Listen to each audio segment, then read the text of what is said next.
অহা 18 তাৰিখে আমাৰ ৰাষ্ট্ৰীয় সভাপতি নীতিন নবীন ডাঙৰীয়া ডিব্ৰুগড়লৈ আহিব আৰু মানকটা ফিল্ডত এখন কাৰ্যকৰ্তাৰ সভা পাতিব। এই সভাখনৰ মেইন উদ্দেশ্য হ'ল আমাৰ ডিব্ৰুগড় জিলাৰ যিমানখিনি পৃষ্ঠা প্ৰমুখ আছে তাৰমানে আমাৰ ইলেক্ট্ৰল ৰুলখনত ভোটাৰৰ যিখন আমাৰ ৰুল সেই ৰুলখনৰ প্ৰত্যেক পৃষ্ঠাৰ এগেইনষ্টত আমি এজন এজনকৈ ব্যক্তিক দায়িত্ব দিছোঁ 60জন ব্যক্তিক চাবৰ কাৰণে। সেই তেওঁৱেই হ'ল পান্না প্ৰমুখ বুলিও কয় হিন্দীত, পৃষ্ঠা প্ৰমুখ আৰু পেজ ইনচাৰ্জ। সেই পেজ ইনচাৰ্জসকলৰ লগত তেখেতে ডাইৰেক্টলি ইণ্টাৰেক্ট কৰিব। এই ইণ্টাৰেকশ্যনটো এনেকুৱা ধৰণৰ কথা যে এই 20জন 60জন যে মানুহ পৃষ্ঠাৰ যি দায়িত্বত থাকিব এই দায়িত্বত থকাৰ ভিতৰত তেওঁ সেই মানুহজনে পৃষ্ঠা প্ৰমুখে এই মানুহকেইজনৰ লগত সকলো ধৰণৰ ইণ্টাৰেকশ্যন কৰিব।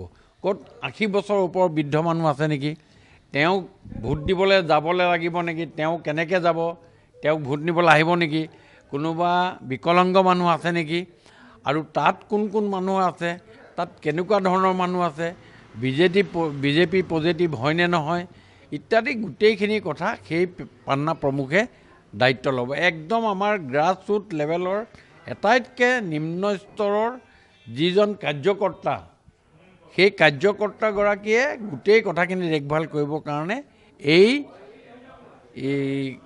সন্মিলনখন আয়োজন কৰা হৈছে। আৰু এই সন্মিলনখনত ডিব্ৰুগড় সমষ্টিৰ অন্তৰ্গত 3280গৰাকী ব্যক্তি আছে।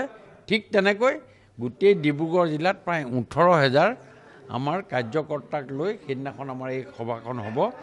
আৰু তাত আমাৰ মাননীয় মুখ্যমন্ত্ৰী মহোদয় থাকিব, আমাৰ ৰাজ্যিক সভাপতিও থাকিব, তাৰ পাছত আমাৰ প্ৰাক্তন মুখ্যমন্ত্ৰী সৰ্বানন্দ সোণোৱাল ডাঙৰীয়াও থাকিব।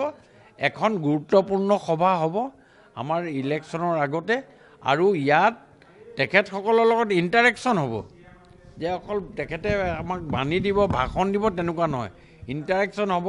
তেওঁ বিভিন্নজনৰ লগত তেওঁ কথোপকথন কৰিব, তেওঁলোকৰ পৰা জানকাৰী ল'ব যে আপুনি ক'ব যে গেহেম বজাৰৰ 18 নম্বৰ ৱাৰ্ডৰ অমুক পৃষ্ঠা পেজখনত কি আছে, তেওঁক মাতিব, তেওঁক মাতি সুধিব যে আপুনি আপোনাৰ কথা কওক, আপোনাৰ তাত কিমানজন তাত বিকলাংগ লোক আছে, কিমানজন তাত বৃদ্ধ মানুহ আছে, কিমানজনে ভোট দিবলৈ আহিব পাৰিব নোৱাৰে, আৰু কিমানজনৰ ঘৰত PMOI ঘৰ পোৱা নাই, আৰু কিমানজনক দিবলগীয়া আছে, কিমানজনে পাব ইত্যাদি সকলোখিনি কথা পুংখানুপুংখভাৱে তেওঁ আলোচনা কৰিব।